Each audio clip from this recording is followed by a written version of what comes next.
नमस्कार, पंजाब केसरी में आपका स्वागत है। मैं हूं बलवंत अक्षक। हरियाणा राज्य महिला आयोग की तरफ से राष्ट्रीय व अंतर्राष्ट्रीय स्तर पर हरियाणा का नाम रोशन करने वाली करीब 100 महिलाओं की ई लाइब्रेरी तैयार करवाई जा रही है।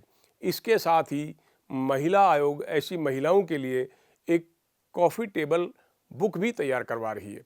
इसी मुद्दे पर आज हमसे बातचीत करने के लिए मौजूद हैं राज्य महिला आयोग की कार्यकारी अध्यक्ष प्रीति भारद्वाज दलाल। आपका कार्यकाल लगभग 3 साल का हो गया है।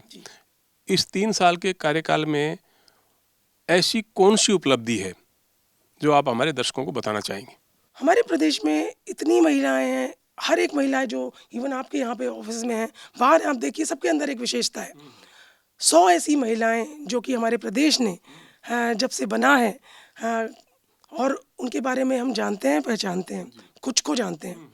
हम स्पोर्ट्स से जुड़े क्षेत्रों में जानते हैं, हम ब्यूटी कॉन्टेक्स्ट से जुड़े क्षेत्रों में जानते हैं, हम हीरोइंस को जानते हैं, एक्ट्रेसेस को जानते हैं, बट कितनी ही ऐसी महिलाएं या पॉलिटिशियंस को हम जानते हैं, कितनी कवित्री हैं, कितनी और लेवल पे, एडमिनिस्ट्रेटिव लेवल पे और दूसरे लेवल्स पे भी इतनी महिलाएं हैं जिनकी कोई जानकारी नहीं है। इतनी अच्छी महिला सरपंचें हैं जिन्होंने बहुत बड़े बड़े कारनामे किए हैं, काम किए हैं प्रदेश के लिए, उनका नाम नहीं है। ऐसी महिलाएं हैं जो कि अभी उनका दे आर डेड, उनका जीवन लीला ये नहीं है, उनके बारे में कोई जानकारी नहीं है किसी को। तो ऐसी 100 महिलाओं को एक कॉफ़ी टेबल बुक के रूप में प्रदेश में हमने उसको जोड़ने की मुहिम और उनको नाम की उनकी जीवनी के रूप में महिलाओं को लोग समझे कि इस प्रदेश में, हरियाणा प्रदेश में वो कौन सी ऐसी 100 महिलाएं हैं जिन्होंने अंतर्राष्ट्रीय स्तर पर, राष्ट्रीय स्तर पर प्रदेश का नाम गौरवान्वित किया है। एक ये हमारा अभी चल रहा है। इसके माध्यम से अभी जैसे मैंने आपको बताया 100 महिलाएं तक सीमित ना रहें, उसके लिए हमारे पास इतनी सारी ऑलरेडी लोगों ने भेजी कि हमें भी आप प्लीज़ कंसिडर कीजिए। उसके लिए आयोग ने हमने एक ई लाइब्रेरी ऐसी महिलाओं की बनाने की हमने एक अभी हमारा काम चल रहा है, जिसमें जो भी महिला ने बहुत ही अच्छा काम किया और वो चाहेंगे कि वो शोकेस हो। देखिए, यदि आप कोई भी काम कर रहे हैं, छोटे से छोटा भी या फिर बड़े से बड़ा भी, बड़े से बड़ा तो हम सब लोगों की नज़रों में है, आपकी भी और मेरी भी नज़रों में, हर न्यूज़पेपर्स के माध्यम से, मीडिया के माध्यम से, वो ऐसी कौन सी महिलाएं हैं जिनको कोई नहीं जानता। आयोग ऐसी महिलाओं को पहचान दिलाने की एक मुहिम जारी अभी हम चल रही है और उसके ऊपर एक डेटाबेस भी तैयार किया जा रहा है। अभी ऑनगोइंग जो है पेंडेमिक चल रहा है। पिछले 8 महीने में आयोग की कार्यप्रणाली क्या रही? अप्रैल से, बल्कि मार्च से लॉकडाउन चल गया था। अब लॉकडाउन के समय में आपका भी दफ्तर बंद था, हमारा भी दफ्तर कुछ समय के लिए बंद था, लेकिन आयोग ने पूरे 100% कैपेसिटी के साथ हम लोगों ने काम किया। हमने घर से बैठ के काम किया, 24 घंटे काम किया।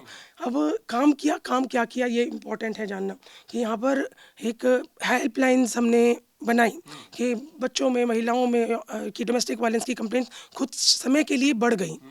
वो पहले हिस्से में हुआ जब लॉकडाउन लगा, तो तब कंप्लेंट्स हमारी डोमेस्टिक वायलेंस की बढ़ गई थी। तो हर दूसरे दिन आयोग में फ़ोन आ रहा है, फ़ोन कोई उठा नहीं पा रहा है, तो आयोग ने एक व्हाट्सएप नंबर जारी किया। व्हाट्सएप नंबर का हमने सिर्फ नंबर ही नहीं, उसका नाम रखा। उसका नाम रखा आयोग सखी, कि आप ये ना समझे यदि आप घर के कॉन्फाइंस में हैं, आप 4 दीवारी में हैं, आपका पति 24 घंटे यदि प्रताड़ित करता है या आप किसी रूप में प्रताड़ित हो रही हैं या फिर किसी और व्यक्ति के प्रति, और आप जा नहीं पा रही हैं क्योंकि लॉकडाउन है, मास्क लगाना है, आपको और भी प्रोटोकॉल्स फॉलो करने हैं, तो ऐसी प्रारूप में आज के आप मेल नहीं कर सकती, आप पुलिस थाने नहीं जा पा रही हो, तो उसमें आप एक SMS फैसिलिटी, बात करने की फैसिलिटी या अपनी कंप्लेन को व्हाट्सएप पे भेजने की फैसिलिटी। हमारे पास बहुत कंप्लेंट्स आई और उसको बहुत ही सराहा गया। 17 काउंसलर्स हमने अलग अलग फील्ड से, लीगल फील्ड से, यहाँ पर gynaecologist, principals, then we have legal consultants, then spiritual consultant also, because हर प्रकार की बच्चों को, महिलाओं को ज़रूरत पड़ रही थी कि अब अपनी बात हम वेंट आउट कैसे करें, तो उनके नंबर हमने थ्रू प्रेस नोट हमने जारी किए। तो ऐसे बहुत कम आयोग होंगे कि जो एक टोल फ्री नंबर जारी कर देते हैं। यहाँ पर हमने एक स्टेप आगे बढ़कर प्योरली इनवॉलेंट्री कैपेसिटी उनके नंबर हमने प्रेस नोट के थ्रू जारी किए और अभी तक भी उनके पास फ़ोन आते हैं।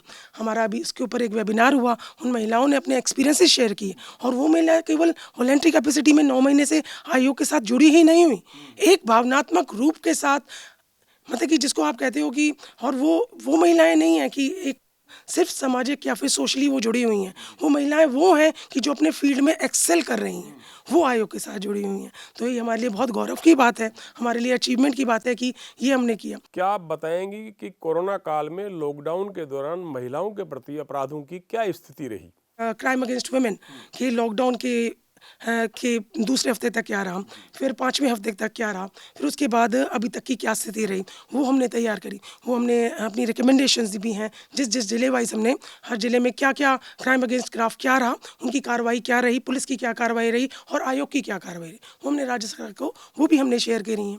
सो अब बात यह है कि अब आप चीज़ें आप गिनना शुरू करो तो ऑफ हैंड अभी यही उपलब्धियाँ गिनाने से एक्चुअली कुछ होता नहीं है।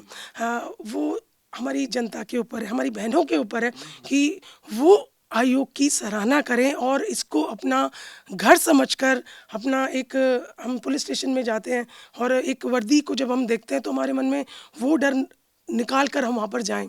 ऐसे ही आप आयोग में भी बिना डर के अपना अपना समझें। हम आपकी बहनें, सरकार ने हम सबको आपके सामने आपके काम के लिए लगाया है और हम चाहेंगे कि हर एक बहन, हर एक बच्ची बचे और कम से कम क्राइम अगेंस्ट वुमेन, महिलाओं के प्रति जो अपराध होता है किसी भी फील्ड में हो, वो उसमें कम से कम दर पाई जाए। तो ये थी हरियाणा राज्य महिला आयोग की कार्यकारी अध्यक्ष प्रीति भारद्वाज दलाल, जिनका ये दावा है कि महिलाओं के प्रति अपराधों की रोकथाम के अपने प्रयासों में आयोग काफ़ी हद तक कामयाब रहा है।